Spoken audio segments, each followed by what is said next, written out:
Right. So it needed to be done. And, you're a parent yourself? Yes, I have 4 children. Okay. So you know that it's not a one-man job, right? No. So 4 on 1 would be insurmountable. 4 on 2 is barely manageable. Right. So in a way, your mother was teaching you the transactional nature of things. Of you do this, you get. Well, yeah. I mean, she wasn't going to deprive you of food, but no, but she made it clear that she didn't have time right. to ask twice, right? Right. And that had consequences throughout, right? So some kids would go out and make lemonade stands and be entrepreneurs. Were you an entrepreneurial kid? Sure. I mean, mentioning mowing lawns and shoveling snow. Snow on the streets meant gold in the streets. You'd go out, your neighbors were happy to pay you. They don't do that anymore. Well, because they have other things to do, right? Like kids today have a lot more after-school activities than we ever had. Right. So how much did you charge per sidewalk and driveway? As much as I could. Right. So, I tried to figure out what the market demands. Right. What the market will bear. Yes. Not what they demand. They demand, everything for nothing. And you've got to set a price that is satisfying to you. Right. And you then have to be willing to forego those opportunities if they're not at a level that you could consider. Right. No, you don't work for free. Right. Right. But so how does the worker of today fit into that idea? What's their bargaining chip if they're the worker? Well, I mean, doing what? Oh, Amazon delivery, warehouse work. If you choose to do that, you'll have to take what's offered. So I don't know what they pay at that level. I know that, for example, if you can operate a lift truck for certain warehouse environments, you'll make $30 an hour. That's not bad. So when you say choose, there's a philosophy behind the idea that there's choice. Of course, there's always choice. So there's always choice. Of course. You don't have to work for Amazon. You can choose someone else. You can inform yourself of opportunities. All right. So let's say in the service industry, you've got people working at minimum wage or part-time, so they don't even get minimum wage. Yeah. Or contract to deliver pizza, because then you don't really have to do But they choose that. There are other things that can be done. So they're just making poor choices? I would say. I mean, it's a poverty not only of resources, but choice. So you don't believe that certain people in certain situations have to they can't get jobs here, they can't get, and so they have to take that next job, whatever it is. Well, you have to open your eyes and look around and see what the opportunity basis is. Yeah, it's one of the interesting things to me about capitalism is this, the idea that if you're poor, that's your problem. You didn't. Well, you can work your way out of it. Everyone can. How come? So then, why are all these people poor? Because of a poverty of choice. Poverty of their choice making? Yeah. So they're not being creative enough. Well, let's look at our society, Ralph, okay? And I don't know where this goes with spirituality, but you want to talk about economics. That's my area of expertise. Right. We're in a society where if you apply yourself, you can get up to grade 12 education at no cost to you. Right? It's being paid by society because we want an educated workforce. And then if you've applied yourself and you get into a college or a university, your cost of attending is what I would have to say, inflation adjusted, hasn't changed much in the last 30 years, 40 years, 50 years. Now, you may look at it and say, well, $6,500 a year in tuition to go to a college, that's outrageous. But if you look back to when I went to school and what I paid to go to post-secondary education, I did the inflation adjustment. It's about parallel. So it's really individual. There's no systemic barriers? Oh, there's always barriers. I mean, come on. Well, think you're about making it. Sound like well, no, but let's. I can just okay, but we're not talking about historical, right? Like 50 years ago, if you were a woman and you wanted to become a doctor, there were barriers. If you were a woman, you wanted to be a lawyer, there were barriers. If you were a woman and wanted to go to university, there were barriers, and they were systemic. Are there barriers today? Well, I'm sure there are, although there's been some addressing of those barriers in terms of gender and racial discrimination in terms of educational opportunities and so on. But, it's not a perfect world. You know that, right? Right. I'm just trying to figure out, because I get the idea that your destiny is in your hands. You got to do what you got to do to make it. But I also wonder what is it as simple as you're not trying hard enough, or you're not being smart enough about your choices, or are there other things at play that make it so that it's even harder for some people than others? That some people have a head start over others. Well, I mean, if you have an intact family unit. If you have. Yeah, if you have an intact family unit and you're all moving together, right, towards the general objective, and you've got, those kind of fundamentals, you should do okay.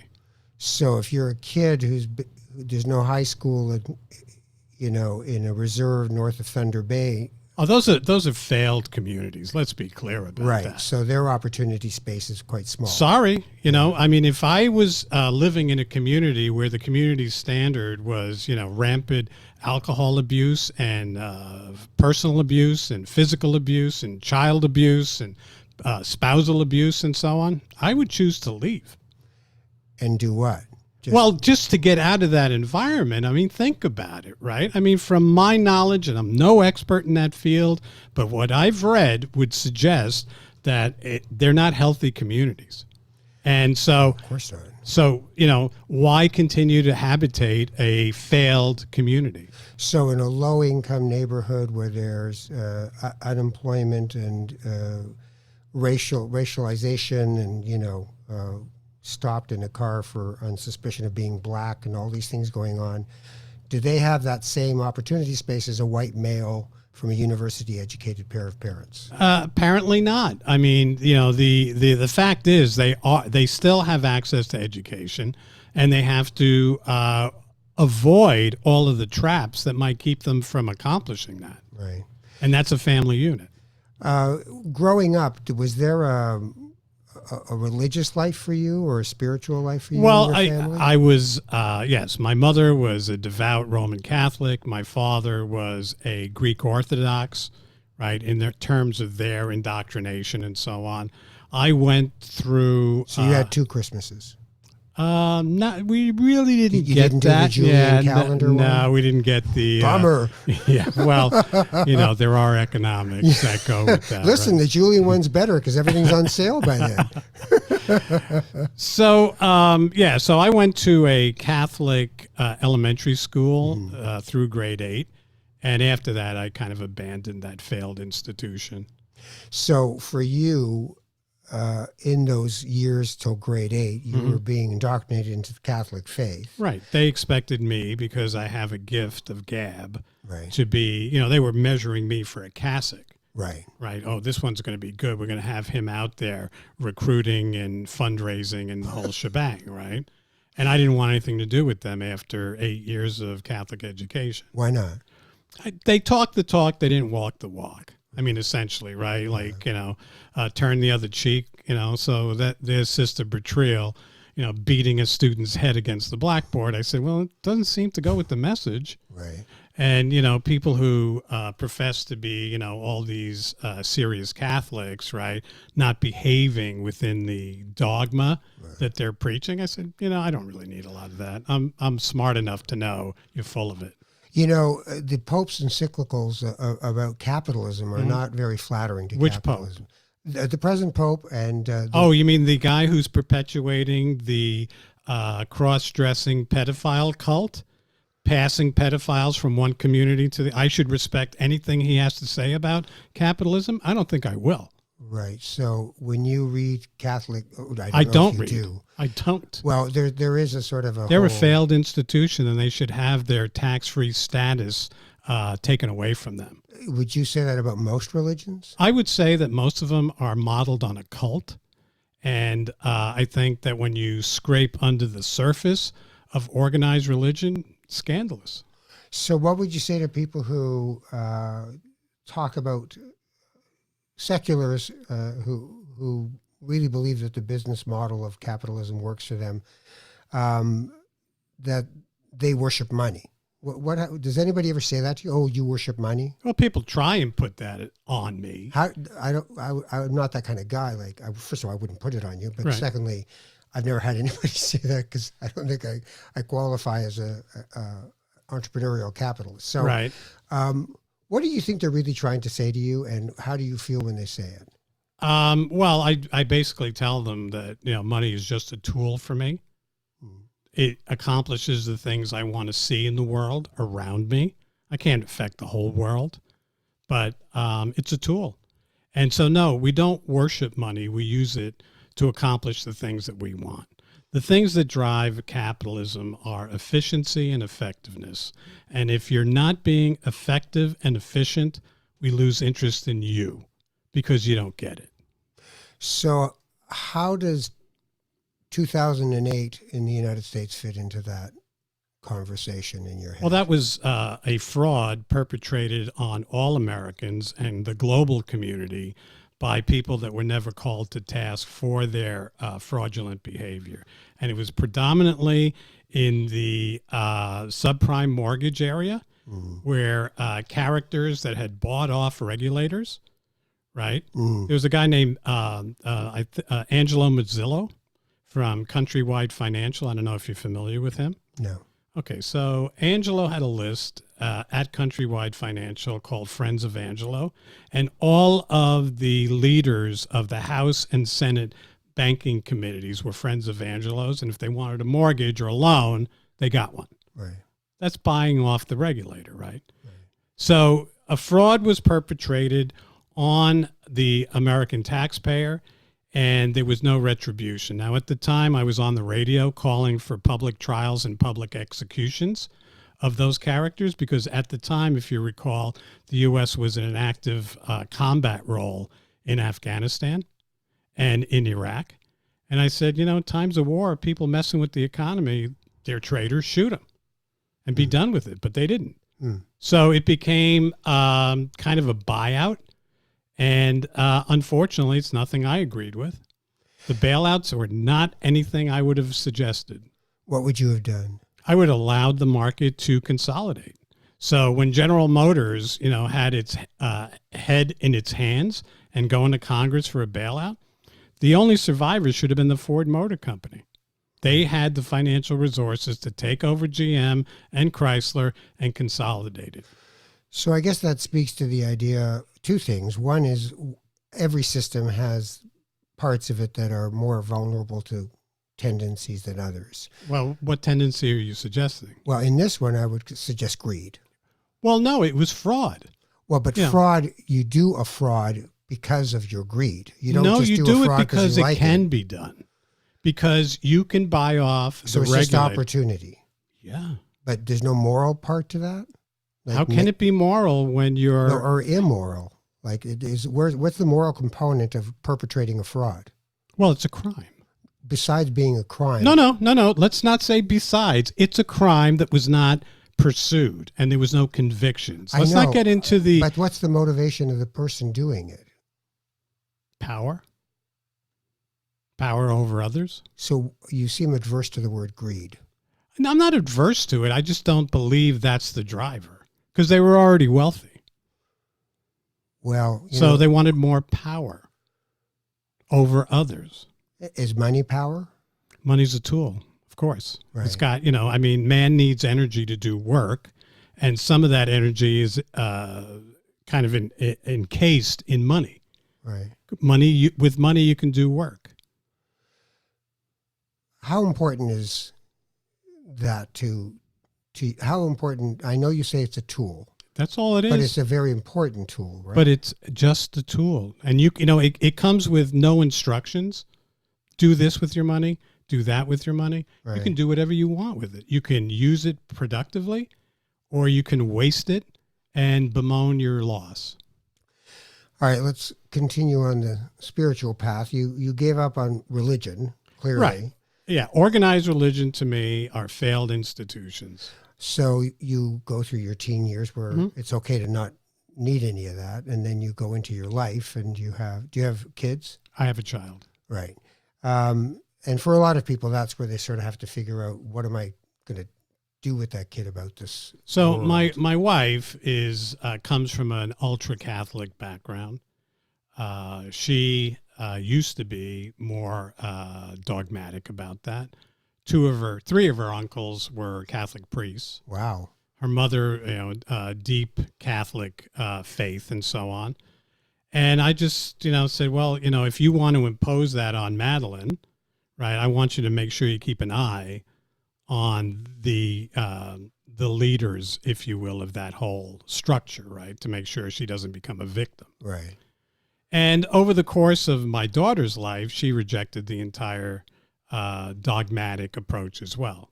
So, we're kind of out of it. My daughter will go with my wife to Christmas Mass and so on, Right. just as some kind of social thing. Right. It's like, And she likes the children's mass at Christmas time because the kids sing choir and Yeah. so on and so on. like Jews doing high holidays. I guess. Yeah, that's what we do. I don't participate. Well, you could come. I don't participate in, well, Come with me next time. We'll have a great time. no, I'm saying, when my wife and daughter go, I've kind of said, I played along for a while when I was first married, right? Say, okay, I'll try it. I'll try and reintroduce myself because it was important to her. Right. And I realized it was just a one-way communications. I am the middleman between you and, the spirit world or God or whatever you want to call it. And you will listen to me and I will talk to you. And then, whatever you have to say or do is unimportant to us. I said, you know what? I've had enough. When you were a kid, who was Jesus to you? Like, what did Jesus mean when you were still like, before grade 8? It was just an idea, a concept, when I looked at my religious education, right? Because I was baptized, I was confirmed. I think that's as far as I went. The 10 Commandments were okay. 10 good rules. Don't kill anybody. Don't steal from anybody. Don't, shag the neighbor's wife and so on and so on. Respect your parents. Yeah, just try. Those were fairly easy to understand and implement. Right. So that's and Jesus as a historical figure, might have been, might not have been. You never saw Jesus as a divine figure? Kind of hard to. For some. Well, yeah. For others, quite easy. Yeah. It depends what floats your boat. Like for me, I look at it and say, well, interesting idea. As a historical figure, he thought he was the Messiah, or others thought he was the Messiah. And it turned out that whatever his life was about, it was snuffed out pretty quickly. Right. So has anything replaced that for you spiritually, or is that just over there? Well, I definitely believe that there's something other than, this little tribe of mammals that dominate this planet, right? I just don't know what it is. And you don't explore that? What do you mean? Well, that's a question. Do you pursue that question? Could it be, or do you I believe find that ways to access it? Well, I don't spend a lot of time pursuing it, but I will. Are you familiar with the Templeton Prize?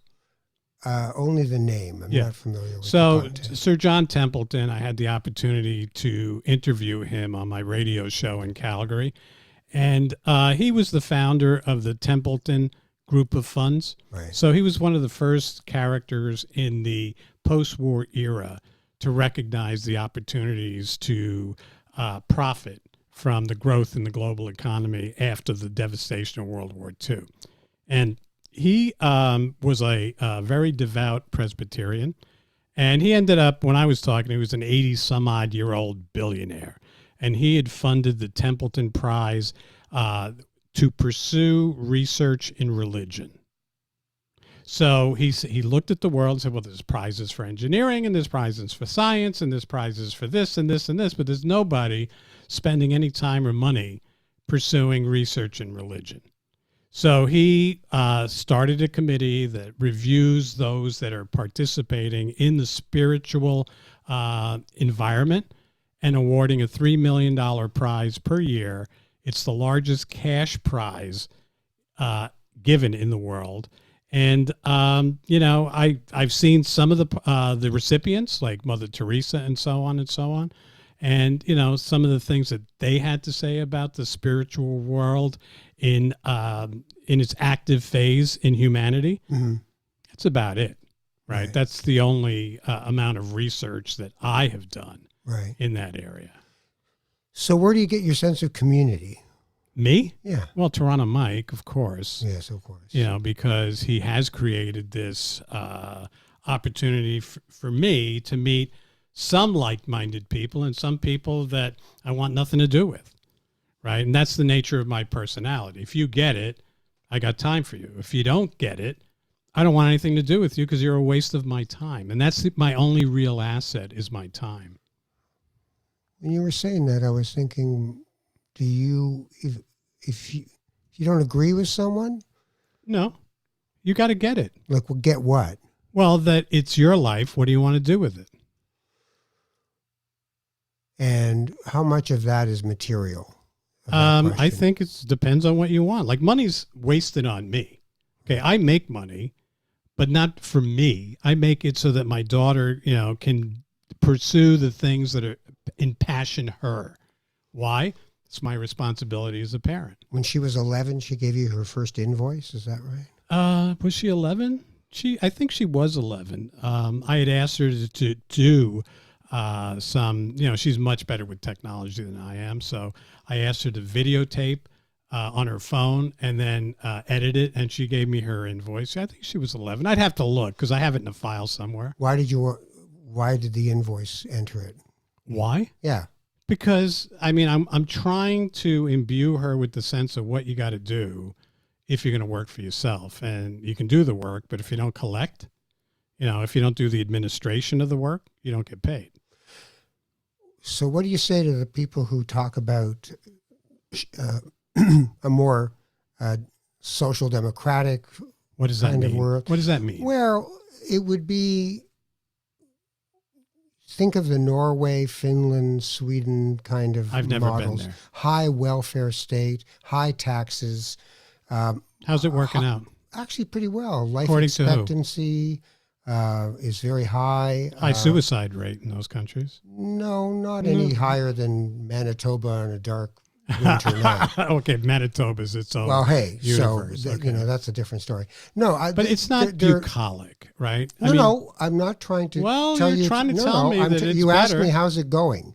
In other words, you were saying, how's that working for you? Yeah. Well, on the other hand, without knowing that there are actual happiness statistics for the way people live their lives and whether they feel like they're taken care of, whether there's a safety net, how they feel about taxes, all of these things are things where in our culture, we have taken it to say, for instance, politically, I work in political communications with people sometimes.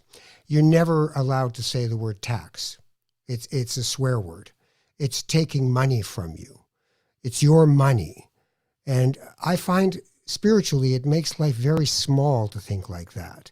That there's certain things we can't afford on our own that we need to pool our resources to get, like a fire truck. It costs a lot of money. So it's good if they show up. As well, if there's actually a fire, in today's universe with the improvement in building materials and fire suppression systems, we really don't need them. And when you see them out and about, the majority of times they're out at an auto accident, a fender bender, just to tick the box on activities. How many calls did you make? Oh, we made all these calls. How many were fires? Very few. So I would Do posit. you need police officers? Do you Pardon need me? a, do you Okay, need a so health let's- system? Okay, let me just walk you through each one of these They're all examples. a waste of money? Okay, so let me just walk you through. What did I say? Efficiency and effectiveness. Okay, so we have a fire department that is no longer needed as they were 100 years ago to put out as many fires, right? So they have redeployed themselves to be traffic barriers at fender benders. You realize that, right? I think you're oversimplifying. No, but I am continue. giving you the facts, and if you want to do the research, Gladly, you go right ahead. gladly. Okay, police. Have you ever seen the Toronto Police Service issue a force deployment audit? No. So we have an army, a paramilitary group called the Toronto Police Service, and there's police services everywhere. And where are they positioned? Like I would say that if I was the commander of a paramilitary group, I'd be deploying them where there was violence and crime. They're not. It's a early retirement program for people standing on street corners and writing tickets. Wow. Yeah. You have a very jaundiced view. No, of it's not of jaundiced. public It's services. Well, it's a pyramid of extortion. When you look at an economy like ours, where 58% of GDP is attributed to government, That money has come from somebody, and they've borrowed in order to spend it on the pyramid of extortion, which is populated by the minions of the system. Okay. So I'm trying to find where's the heartfulness, the compassion. Well, no, wait. How do we go from critical analysis to now you want to do critical analysis? It's your particular point of view. No, about it's a those fact. services and their It's a effectiveness. fact. If you actually wanted to, Is my oncologist a waste of tax dollars? how are they doing on curing cancer? In my case, really well. Okay, well, good for you. So what you have? you're a going specific, down to anecdotal pieces when I'm saying there are a whole bunch of people who believe that paying taxes are a bad thing, but also what How happens about being there? effective Okay, and but wait a minute. efficient? What happens there is that you end up with this libertarian idea that the private sector is always better and always is more effective. I didn't say that. Do you think the private sector is I more didn't say effective? that. I didn't say that. You know what I think? I think there's better ways to measure outcomes. And we get all kinds of, how do you feel about it, blah, blah, blah, without measuring the outcome. So So you believe in taxes? I believe that there's a fair amount of tax that, Are we there or are we way too high? Well, if you've followed my career at all, you'd know that I'm interested in exploring what they're doing in Singapore, where the income tax is 10% and the capital gains tax is 0. Because that will stimulate the economy? Is that No, the idea? because when you do that, the sound of capital coming to your country is deafening. And once you're into aggregating capital, the economy tends to do pretty good. So Singapore being a city-state Yeah. function, Yeah. quite small. So should we decentralize things? Well, I think that, it's what we have is not effective or efficient. So just to get back to the police analogy, okay, does it make sense to pay, I don't know, some number of thousands of police officers $100,000 a year to do things like patrol?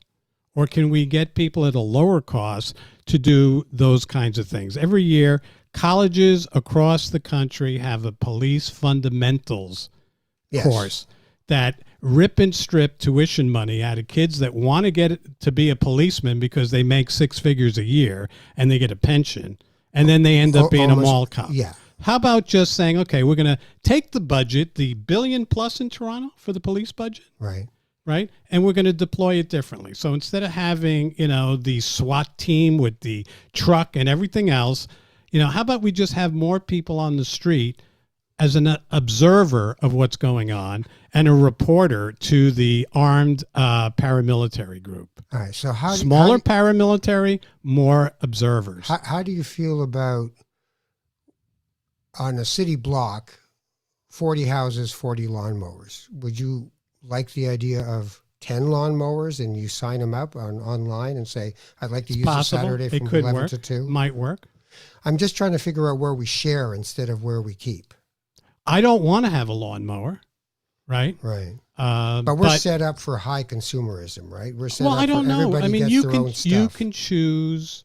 You can choose. you need other people to cooperate if you want to No, well, I mean, share a lawnmower. I heard you today on Humble and Fred saying, your clothing is from Value Village. Yes. I shop in the same place. what do you Thank God you're not my size. Yesterday, I was at the Salvation Army Yes. in Oakville, and I picked up one of those carriers for the dogs Yes. A for kennel, a $6. small one. Right, the one that you would Yeah, put a yeah. dog in to put on a Take plane. to the vet or $6. $6. Retail, what do you figure that is? 50, 60? Oh, more. Yeah. So there's plenty of opportunities to, find a lawnmower, right? Right, but I'm talking about a community feeling connected as opposed to everybody in their own place doing their own Okay, thing. so here's the problem with sharing. There's he's always using it. I never get a chance to get it, blah, blah, blah. I was on an office floor, shared accommodation in Calgary, where all of us had our own office, but we shared boardrooms, right? And there was no rules about, how many times a month and this and that. So my partner and I There's the first mistake, by the way. What's that? No rules to when you can Well, use it. I didn't set the agenda. Right. And, so we were very active in prospecting and so on for clients we used a lot of boardroom time. Right. And people started complaining. I said, "Well, I thought it was a first come, first served. No, we're gonna regulate you." And I said, "Well, I didn't have that understanding when I signed this lease." What do people say? What do you say about?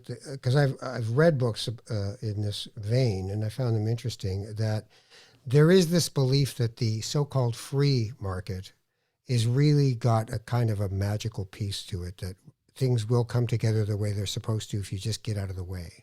Well, I think that if you look at a country like ours, where 58% of GDP is attributable to government, I don't think there's a lot of free market. I think there's more of a regulated market or a government market, right, where the employees, right, have to come first. I mean, government employees, they have a better pay scale and a better pension that you're ever going to have, more sick days than you're ever going to have. But don't you want everyone to have good pensions? That's not, when you look at revenue, yeah. it's got to come from somewhere, right?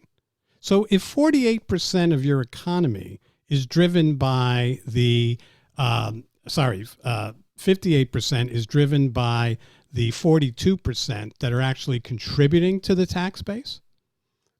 You're assuming civil servants don't contribute? I think they're takers. They pay taxes, and actually, the more money they make, the more taxes they make. Okay, but where did the money come from to pay them? It's come from hold on. You have to assume regulation is of no use to you. It generally isn't. Well, I think that's patent nonsense. Because well, again, that's your opinion. No, it's more than my opinion. If no one regulates how you manufacture something, and you can get away with manufacturing. Okay, so let's just talk about let's talk about regulation. Like a Cairo apartment building. Let me give you an example. There was a regulation that the government of Canada would take children from indigenous families and put them into group homes where they were sexually abused. Now, that was a regulation, and the outcome was catastrophic. Okay, and they're still trying to unwind. You're cherry picking, right? Well, so are you when you're giving me an example about an apartment building. Health and safety standards are important things to have, are they not? Well, I would assume so. If you have to build to code, if you have to make sure that the water is clean, if you have to everything that is built by the lowest cost bid. So no matter what the code is, a framework of regulations that require a certain amount of build. But it's always the low cost bidder that builds. So what do you believe in? I believe that you're on your own. You better figure it out. You better stop looking at your neighbor to pay your bills. When you come to me with the concept of affordable housing, that's really code for I can't afford a house and you should pay for it. And what I say is, maybe you got to get another job. Maybe you got to look at your spending. Maybe you need to crowd Ralph and Lou out of the Value Village stream. Maybe you need to cook at home. Maybe you need to bring those values of enterprise into your life as opposed to always looking to somebody else. You're on your own. And if so you live alone, you die alone? Well, the way it works? You take somebody with you?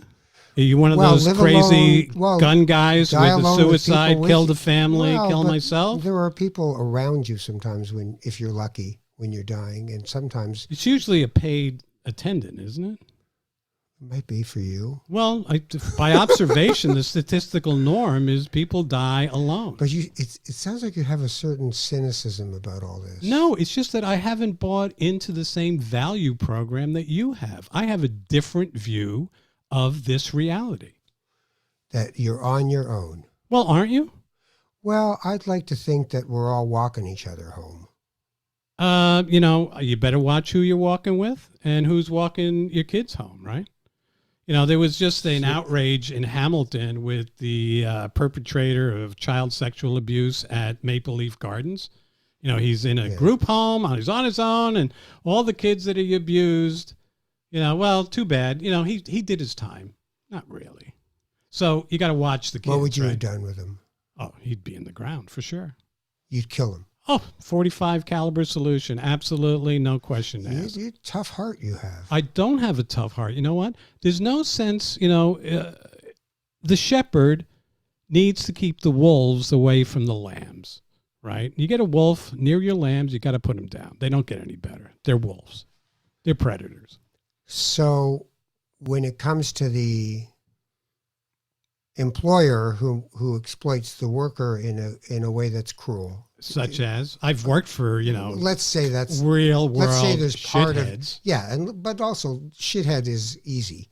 Let's say there's somebody who's truly exploiting a worker to a point of Well, describe it. Like, what would that be? well, let's say you have to find a way to admit that this does go on in the world. I mean, to pretend that we're in some wonderfully benevolent No, I'm not work pretending. I'm relationship asking with you. I'm everyone. asking you to. What does it matter what my example is? Let's say that's happening. Can't address a fantasy. Yes, you can. You can okay. address a relationship. Let's say there is It's an a employer. master-slave relationship, and you have to decide how much you're going to take for the money being offered. Like, So- I have a thing called a reservation wage. Right. If you pay that wage, I'll put up with you and your nonsense, right? And if it's below that, I won't even engage. And if the nonsense starts to exceed my reservation wage, I move on. Do you think you come from any place of privilege in this conversation? How could I? As a white male, you Oh. don't have any privilege. Well, let me tell you my experience, okay? I came to this country with $800 in my pocket. Uh-huh. I worked in the construction industry to try and get a grub stake together. I also sold the Alberta Report news magazine at night. I built decks on Saturdays with carpenters from the job sites I was on. And I sold Chinese egg jars at flea markets on Sunday. And I did that for years. And I lived in a boarding house that cost me $400 a month for room and board till I got my grub stake together. I said, okay, I am now no longer pitifully poor. I can start to make some moves in the economy. So your narrative is more rags to riches, right? No, my narrative is Like if you were a native person and you what had does that that same mean? story. What does that mean? If you were from the Blood Reserve in southern Alberta and you were the guy who's going to come and build the deck, would you be as welcomed as you were as a white guy? Well, I was the laborer, Granted, so I didn't have a lot of skills. but you were a white guy. Would you? Well, it's have been- because I knew the guys on this job. It was a relationship. I think you're being disingenuous. I am not because I You're can't. trying to pretend it's a but level you're saying, playing Lou, field for everyone. no, but you're saying, Lou, pretend you're somebody you're not. I can't. No, I'm saying acknowledge there are some values to who you are as opposed to having black skin, for instance. There are some Okay, values so to that. in my day, in the 1970s, that's when they brought in affirmative action. Do you remember those days? Sure. Where, they looked at people like me and said, we've had enough of you people. There's got to be room for other people. And I said, well, yeah, that's probably the case, but I know I still got to get mine. Regardless of what your preference is and what your fashion of the day is and all that. Fashion of the day. Well, I mean, you're saying that, here you are, you're just not, you just don't fit the suit anymore. So we're going to give your place to somebody else. I say, fine, but I still got to get mine. I got to have a roof over my head. I got to have food on the table. I have to have electricity. I have to have transportation, entertainment, the whole thing that I want. Why would I abandon that mission? You're right. So sometimes in spiritual direction work, you ask the question, where's God in all this? Is there any? There's a higher power. There is? Well, I believe so. I told you that at the beginning. What are you, and is it just unknowable, so you leave it at that? Well, I don't Because have. there are people, lots of people who do that. They just go, look, I have no idea, but I'm sure something's going on. Well, I believe that there is, but once it reveals itself, I'm there. But until then, I have to pursue and proceed. So I told you that. It'll relieve. How will it reveal itself? Well, I don't know. That's the mystery of faith, isn't it? Well, but there's also the pursuit of how some people pursue how to become available to it being there, because they'll argue it's always there. You're just not being available to it. It doesn't I've been busy. hit you with. I've been busy. This is what I mean. Is there a space to be available to bigger things, or are you hoping it punches through your busyness? Well, we'll see. If it reveals itself at a time and a place that I can see it, then I guess I would acknowledge it. I have a general belief that there is something better than, this tribe of large mammals that populate the earth and dominate the earth. Has it revealed itself to me yet? I'll say climate crisis. You'll say. Have you noticed where heat comes from? Keep going. from the sun. The sun is this huge furnace with no thermostat to control it. You're aware of that, right? Continue. Okay, so I believe that the reason that you have, global warming, if you will, or climate change now. I mean, it's changed. It's cloak many times in my lifetime. So I look at it and say, well, we got this uncontrolled furnace out there in the cosmos, and we depend on it. And I think that the sun has been, giving us a bit of a burn for the last while. And I'm okay with it because that's nature. So it's not human driven. No. It's a sun. Oh, please. Could you be any more arrogant to think that it's you that's controlling nature? Nature controls you. I have to say, for someone who is empirically driven as you are, it's astounding what you're telling me. Well, because if 98% of scientists Which agree, scientists? Climate scientists. Well, there aren't it. any, are there? Oh my God. No. I have to tell you, Yeah. honestly, Lou, the idea that you think this is about a furnace that has no thermostat as opposed to GHG emissions and hard science and the ability to understand that we are spewing carbon at a rate that is When you say we, unsustainable. who are you talking about? You and me and everyone else in this system. Well, so the majority of those but gases. the point is, it's a human endeavor. I disagree. The hottest year. I don't I even know disagree. where to begin with you on this one, honestly. Well, I'm just going to say, how can you refute the solar activity that we live under? Patent nonsense. Absolutely patent nonsense. Based I've on listened what? to a lot of good things Based you say. on what? Based on what? Ba- On your Do you belief want to system. say, have you read anything? I have. Really? In fact, You've read IPCC reports. I don't know who IPPC is. And yet you're telling me you're well informed. Well, I'm informed enough to make a decision on what I'm going to pursue. And I'm not going to pursue the case for man's activity on the surface of the earth having an effect on the weather. Wow. It's not weather. It's climate. Well, They're it's not weather, no, climate. They're the same They're thing. not the same thing. Okay, actually. so- one's an ecosystem issue. So one are is- you one familiar is with a an Carrington level anomaly issue. event? No, please inform me. Okay. So a Carrington level event is when the sun emits electromagnetic pulses to the extent that it destroys electronic gear. We're on the verge of a Carrington level event from historical measurement, and we're doing nothing about it while we're chasing this myth of greenhouse gases and everything else. Really?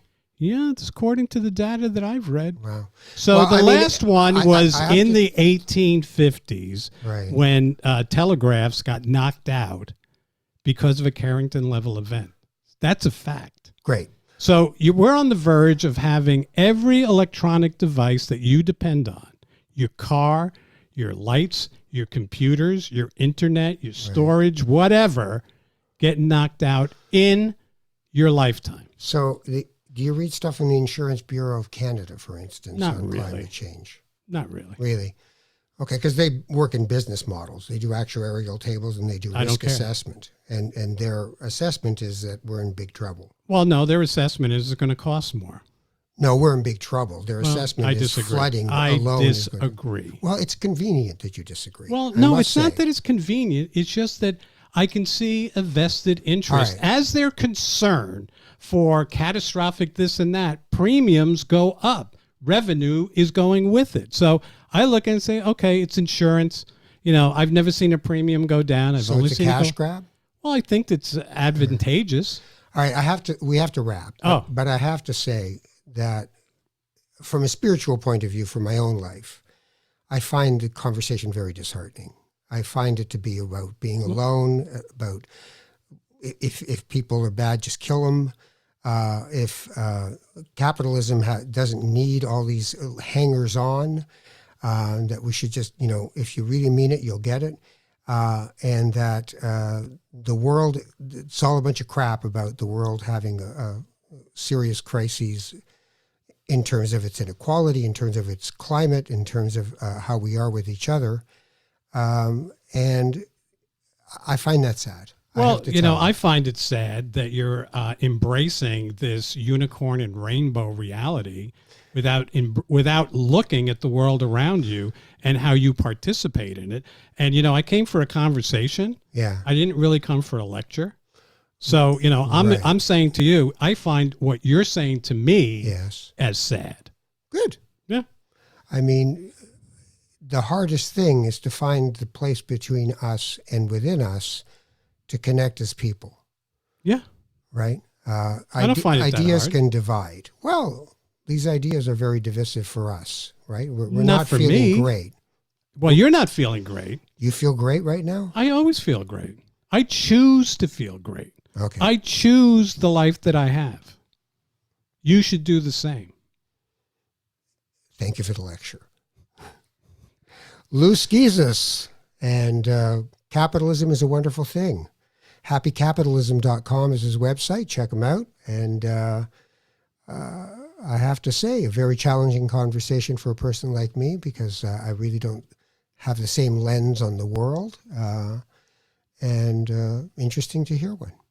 Make it a profitable day.